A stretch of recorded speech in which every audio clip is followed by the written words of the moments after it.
We're not gonna be normal. We're gonna be tougher. We're gonna be harder. We're gonna be bruisers. That's what we're gonna do. Pay attention to these things because that culture is being formed right now. Culture happens between human beings. It's gonna happen. The culture might be, hey, we see what we can get away with and we let things slide. The culture might be, hey, it doesn't really matter when we show up as long as we get the job done. It might be, you know what, we're here to make money and I don't care about what happens with this company. Those are all cultures. Those are all cultures and they're being built right now inside your organization. So you've got to actually think about the fact that, oh, my organization is going to build a culture. When we formed up Task Unit Bruiser, you know how old we were? 0 years old. Immediately, I knew we were going to build a culture.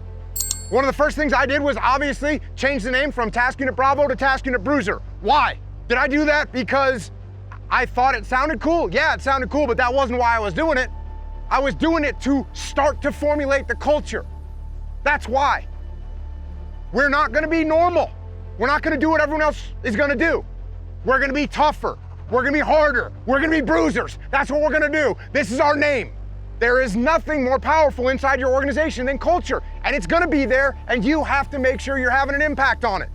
Now, you might be thinking that this culture thing is something that you're going to come up with and you're going to make, and it's going to come from you. But just like everything else we talk about with leadership, it doesn't really work that way. As Cody said, yeah, you get to influence it, but there's going to be some influence coming back, and you better let some of that come in as well.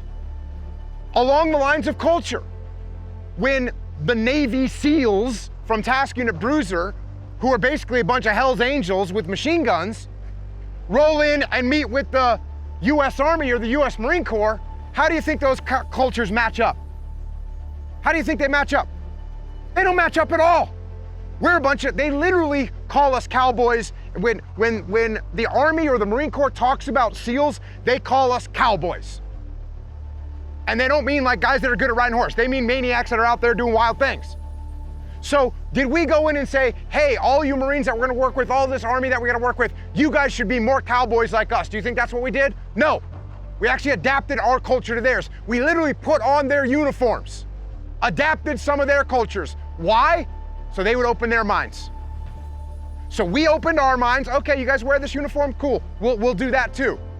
You guys brief like this? We'll brief that way too. You guys use your radios in this way? We'll use them the same way. We adapted their culture.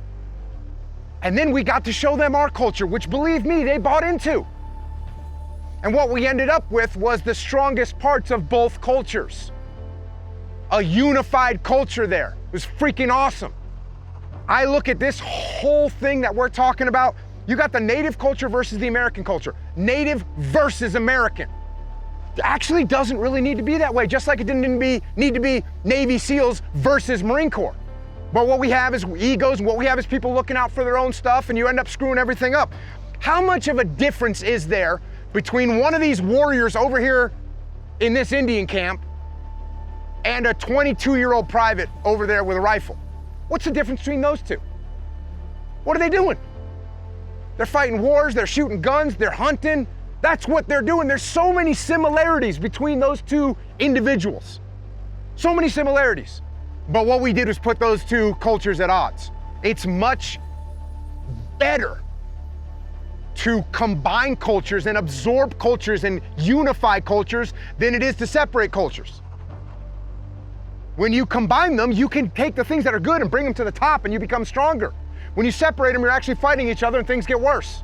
We see this a lot with companies that join together. Two companies, one company acquires another company, they fight each other. Instead of saying, let's combine our cultures, they say, no, our culture's better, we're gonna let it live. We're gonna kill your culture. And what do you end up with? Resentment, bitterness, disaster. Culture develops itself. Here's a good example, at Echelon Front. This is something that got developed, I didn't even think about it. So if you come to an Echelon Front event, muster, or one of our events, you'll see our instructors are gonna be wearing a black shirt, a black Echelon Front shirt. No big deal, to me it's no big deal. Like, oh, we're gonna wear shirts, hey, this looks clean, don't see the sweat, we get black shirts. Okay, so everyone at Echelon Front, you're an instructor, you get black shirt. Okay, cool. At one of the musters, we had some folks show up that have kind of like, we were working with a little bit that were thinking about coming to Echelon Front. And so to put them in the, uniform, we gave them black shirts, or someone gave them black shirts. Like, hey, here's the black Echelon front. Here, go ahead and put this on, Fred. So Fred puts on the black Echelon t-shirt, or black Echelon front shirt. I didn't think anything of it. A day later, I start getting all this feedback from JP and the rest of his crew. They're like, wait a second. Hey, Jocko, these guys wearing black Echelon. They're not instructors. These guys aren't instructors. Why do they get to wear a black t-shirt or a black Echelon front shirt? This is a privilege to be able to wear this. JP's like, I earned this. And you gave it to somebody else? No. We're like, okay. So now when you come to Echelon front, you get a gray shirt. You got to earn that black shirt. But hey, that's culture.